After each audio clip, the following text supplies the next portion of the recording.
Olá, Deus abençoe a sua vida. Vamos começar a leitura de mais um novo livro da Bíblia. Hoje vamos ler o livro de Salomão, o livro de Eclesiastes. Hoje vamos ler do capítulo 1 ao capítulo 3. O livro de Eclesiastes, capítulo 1, o propósito aqui de Salomão é introduzir a reflexão sobre a futilidade da vida sem Deus. Olha como que ele começa, Eclesiastes 1, verso 1. As palavras do mestre, filho de Davi, rei em Jerusalém. Que grande inutilidade, diz o mestre. Que grande inutilidade, nada faz sentido. O que o homem ganha com todo o seu trabalho, em que tanto se esforça debaixo do sol. Gerações vêm, gerações vão, mas a terra permanece para sempre.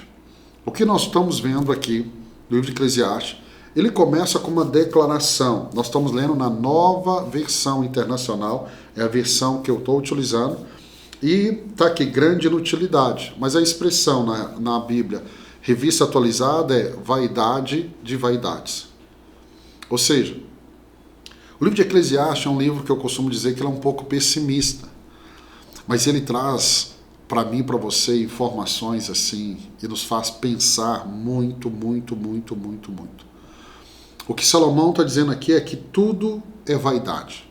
Tudo passa. Tudo passa. Salomão ele reflete sobre o ciclo repetitivo da natureza. Olha o verso 9. O que foi, tornará a ser. O que foi feito, se fará novamente. Não há nada novo debaixo do sol. Então nós estamos vendo Salomão que aqui ele está no final da sua vida, um homem muito sábio, idoso, e ele está trazendo essa experiência do que ele contemplou em toda a sua vida. E aí ele mostra justamente isso, não só o ciclo repetitivo da natureza e das atividades humanas, e ele vai concluir dizendo, não há nada novo debaixo do sol. E ele continua descrevendo aqui no capítulo 1 sua busca por sabedoria e conhecimento, afirmando que essa também é uma busca vã, pois na muita sabedoria há muito enfado, e o que aumenta o conhecimento aumenta em dor. Olha o verso 18. Pois quanto maior a sabedoria, maior o sofrimento, e quanto maior o conhecimento, maior o desgosto. Ao ler o livro de Eclesiastes, tome muito cuidado, porque podemos ser muito influenciado por Salomão e perder assim o encanto da vida, principalmente quando a gente vai sofrendo e passando por tantas coisas, mas a vida é bela. Agora, a experiência que ele traz vai norteando muito a nossa vida, a ter um equilíbrio, porque talvez você está correndo atrás de tantas e tantas coisas e você vai ver aqui no livro de Eclesiastes que no final é tudo vaidade. Então, nessa vida, que é uma vida tão breve aqui nesse mundo, nós temos que ter sabedoria. Sabedoria para aproveitar cada etapa e cada momento da nossa vida. Eu gosto muito de dar um exemplo antes do capítulo 2. Filhos. Um dia eles estão ali no colo, amamentando no peito, outro dia estão correndo, outros dias já estão com seus amiguinhos, saindo sozinho, e daqui a pouco, quando você assusta, já estão indo embora. Já estão casando e constituindo família. A vida passa muito rápido. O que nós aprendemos com Salomão aqui nós temos que aprender a viver nessa vida, e somente Deus pode nos dar essa sabedoria. Vamos para o capítulo 2.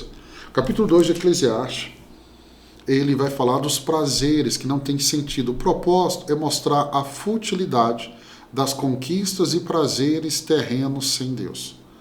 Então Salomão, aqui no capítulo 2, ele descreve sua busca por prazer e realizações, experimentando os prazeres da vida, acumulando riquezas e realizando grandes obras. Então, ele fala muito da sua vida, da sua experiência, né?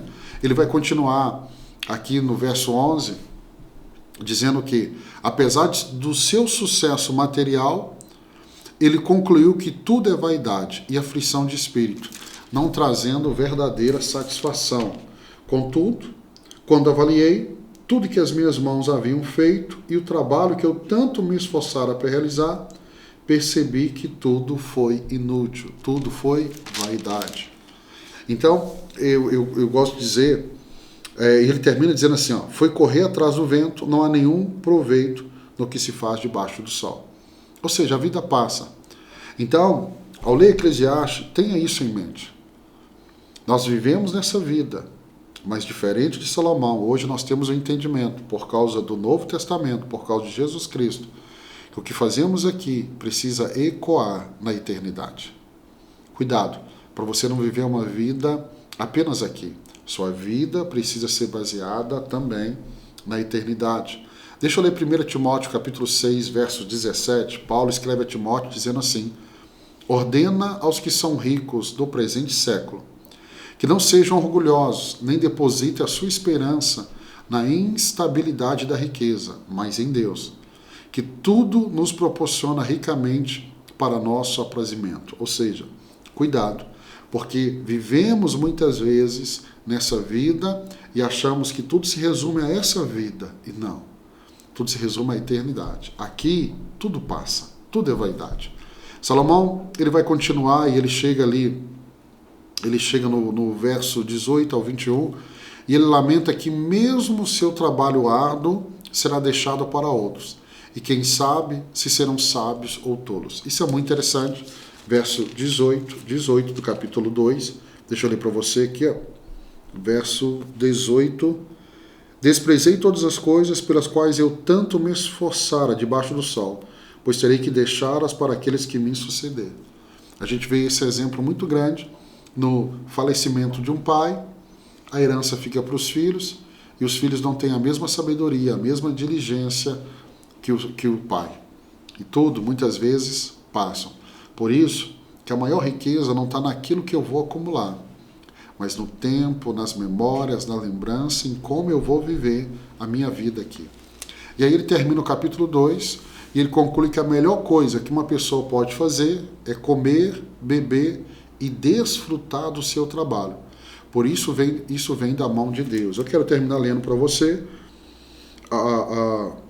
verso 26. Ao homem que o agrada, Deus dá sabedoria, conhecimento e felicidade. Quanto ao pecador, Deus o encarrega de ajuntar e armazenar riqueza para entregá-las a quem o agrada. Isso também é inútil, é correr atrás do vento. Agora, verso 24. Para o homem não existe nada melhor do que comer, beber e encontrar paz em seu trabalho. E vi que isso também vem das mãos de Deus. Então, olha como que esse livro nos ensina. Deixa eu te dizer mais uma vez, Salomão aqui está na sua velhice, é um homem experiente. Nós já vimos toda a sua sabedoria no livro de Provérbios. No final da vida, ele está deixando essa pérola para mim e para você. Ou seja, seu trabalho, ele está dizendo, o que é útil nisso? É você trabalhar e você desfrutar do seu trabalho. Porque quando chegar o meu dia, o seu dia de partir desse mundo, como Jó disse, nós nascemos nu e voltaremos nu, não levaremos nada daqui. Apocalipse vai dizer que a única coisa que nos acompanha após a morte é as nossas obras, ou seja, aquilo que vai ecoar na eternidade. Então, ore e peça a Deus sabedoria, não apenas para você conquistar, mas para aprender a desfrutar da sua conquista. E Salomão está dizendo, isso vem de Deus, só Deus pode dar. Vamos para o capítulo 3. Capítulo 3, Salomão demonstra que há um tempo determinado para todas as coisas, que a soberania de Deus deve ser reconhecida. O capítulo 3 talvez seja um dos capítulos de Eclesiastes mais conhecido. Para tudo há uma ocasião certa, há um tempo certo, para cada propósito debaixo do céu. Então ele começa com a famosa passagem que é um tempo determinado para todo propósito debaixo do céu. E aí ele vai nos dando esse exemplo. Tempo de nascer, tempo de morrer, tempo de plantar, tempo de arrancar o que se plantou.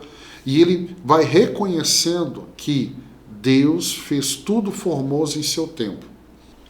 Deus colocou a eternidade no coração do homem, mas ele diz também que Deus fez tudo formoso ao seu tempo. Eu posso te falar de experiência. Não tem nada melhor do que você viver no tempo de Deus, as coisas acontecerem no tempo de Deus para a sua vida. Salomão também reflete sobre a justiça divina, afirmando que Deus julgará os justos também os ímpios. A Bíblia vai dizer que todos nós vamos comparecer diante de Deus. Vamos dar conta das nossas falas, dos nossos atos, das nossas obras, de como vivemos a nossa vida aqui nessa terra. E aí, eu e você precisamos entender isso. Atos 17, 26, Lucas escreve dizendo assim: de um só fez toda a raça humana para habitar sobre toda a face da terra, havendo fixado os tempos previamente estabelecidos e os limites da sua habitação.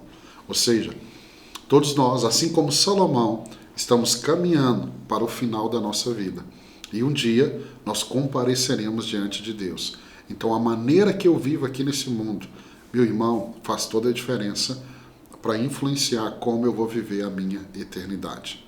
Que Deus abençoe sua vida. Amanhã, se Deus permitir, nós vamos estar aqui para mais 3 capítulos desse livro fantástico que é o livro de Eclesiastes. Deus te abençoe.